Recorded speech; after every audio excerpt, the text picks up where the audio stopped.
The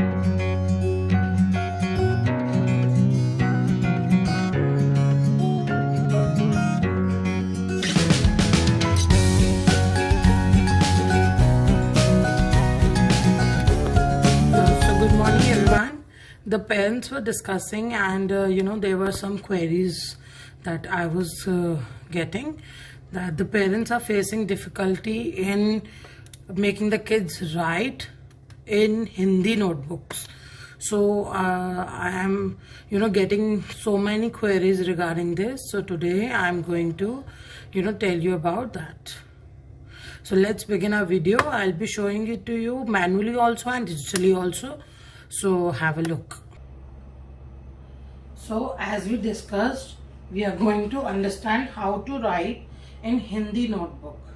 You will get two kinds of notebook. One will be a thin line and thick line and a thin line, some like this, or the other ones are this ruled kind of.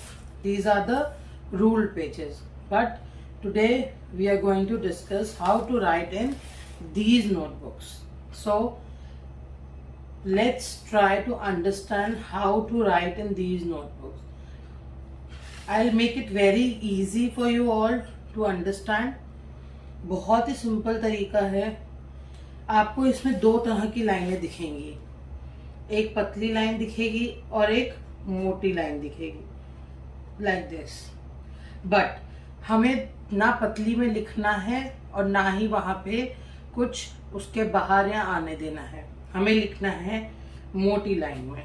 We have to understand that we have to write in the thick line. कैसे लिखते हैं?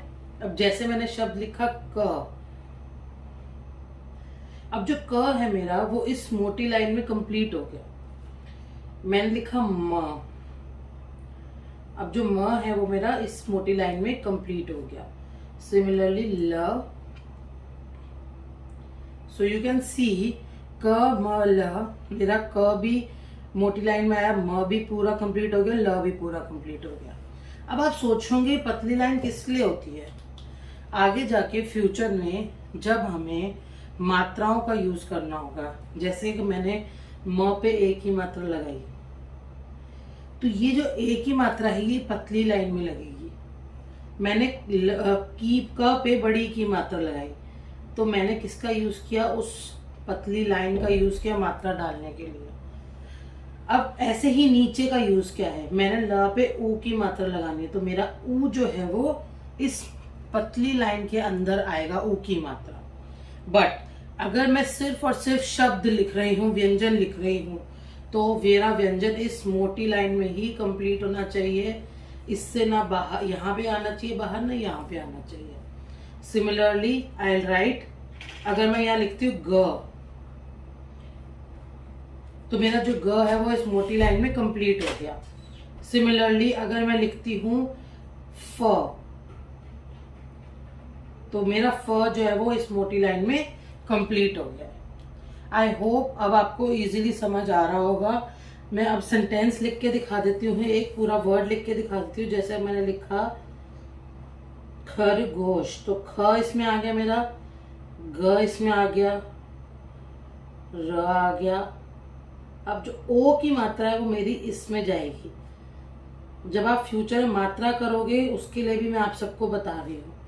ओ की मात्रा जो है वो इस पतली लाइन में, मात्रा जो वहीं पे खत्म होगी, पर जो व्यंजन है वो मोटी लाइन में खत्म होना चाहिए. इससे ऊपर नहीं जाना चाहिए, इससे नीचे नहीं जाना चाहिए. मोटी लाइन के अंदर ही अंदर मेरा व्यंजन आएगा. अगर मेरी मात्रा आगे जाके जब मैं लिखूंगी तो मेरी मात्रा जो है वो पतली लाइन में आएगी. व्यंजन मोटी लाइन में खत्म हो गया है. बहुत इजी है, बहुत सिंपल सा कॉन्सेप्ट है, कोई डिफिकल्ट थिंग नहीं है इसमें. ये क्या है? वन थिन लाइन है, वन थिक लाइन है, then a thin line and then a thick line. So ये बेसिकली हिंदी नोटबुक में आपकी ऐसी लाइंस हैं. Now how to write in these lines? This is very easy. You just have to write in the thick lines. जो मोटी वाली line है उस पर लिखना है, जो ऊपर की डंडी है वो उसी के अंदर फिनिश होनी चाहिए. जैसे ही हमने क लिखा है, जो क है मेरा वो उसी मोटी लाइन में फिनिश हो रहा है, उसी मोटी लाइन में स्टार्ट हो रहा है. ना उससे बाहर है, ना ऊपर से बाहर है, ना नीचे से बाहर है, उसी के ही अंदर है। आप नीचे से देखेंगे, ऊपर से देखेंगे, दोनों तरफ से वो उस मोटी लाइन में ख़त्म हो रहा है। बट ऐसे ही हर एक वर्ड होता है। आपको इस चीज़ का ध्यान रखना है कि मोटी लाइन से बाहर आपका बच्चा वर्ड ना लिखे। जैसे एक और मैं लिख के दिखाती हूँ, म लिखा, मोटी लाइन से बाहर नहीं गया वर्ड मेरा, उसी में ही ख़त्म हो गया। सिमिलरली ग, उसी मोटी लाइन में ख़त्म हो गया मेरा ये वर्ड। बट फॉर एग्ज़ाम्पल आगे जाके जब हम मात्रा लगाएंगे तो वो मात्रा भी जैसे आ की मात्रा, तो वहीं ख़त्म हो गई। तो हर एक वर्ड को उसी मोटी लाइन में आपको ख़त्म करना है। जैसे ये छ लिखा हमने, ऊपर से शुरू हुई, नीचे ख़त्म हो